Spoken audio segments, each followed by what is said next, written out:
साथीहरू नमस्ते, तपाईँहरूलाई वेलकम छ मेडिकल हेल्थ स्टिल युट्युब च्यानलमा। साथीहरू आज हाम्रो ओपिडीमा एकजना बाबु आउनुभएको थियो जसलाई चाहिँ रुगा खोकी लागिरहेको थियो र डाक्टर साहबले चाहिँ बाबुलाई चाहिँ हाम्रो इमर्जेन्सीमा पठाउनु भएको थियो र डाक्टर साहबले भन्नुभएको थियो 3% एनएसले चाहिँ बाबुलाई चाहिँ नेबुलाइजर गरिदिनु पर्ने भन्नुभएको थियो।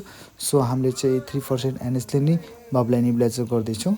सो साथीहरू बाबुलाई चाहिँ हामीले नेबुलाइजर 10 मिनट जति दिनुपर्ने थियो र 10 मिनटपछि नेबुलाइज गरिसक्यो भने उहाँलाई हामीले चाहिँ 20 मिनट जति रेस्ट गराएर फेरि अर्को 10 मिनट जति लगाउनु पर्ने थियो। सो हामीले चाहिँ नेबुलाइजर लगाउँदैछौँ। सो साथीहरू हामीले चाहिँ यो भिडियो अपलोड गर्नुको लागि हैन, युट्युबमा हाल्नको लागि, टिकटकमा हाल्नको लागि हामीले चाहिँ उहाँको मम्मी र ड्याडीसँग अथोरिटी लगेर मात्र हामीले चाहिँ यो भिडियोलाई चाहिँ पोस्ट गर्दैछौँ।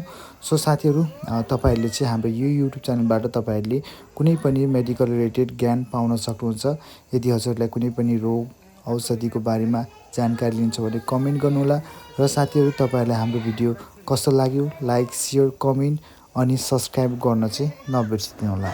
सो साथीहरू बाबुलाई चाहिँ मैले अघि नै भनिसकेँ बाबुको सिम्पटम यानि कि लक्षण कस्तो थियो भन्दाखेरि खोकी लागिरहेको थियो बाबुलाई 2-3 दिनदेखि साथीहरू। सो साथीहरू तपाईँहरूलाई पनि कुनै त्यस्तो सल्लाह लिन्छ भने लाइक सेयर कमेन्ट अनि सब्सक्राइब गर्न नबिर्सिदिनु होला। हेर्न सक्नुहुन्छ डाक्टरहरूले लेख्नुभएको प्रिस्क्रिप्सन। सो साथीहरू बाई बाई।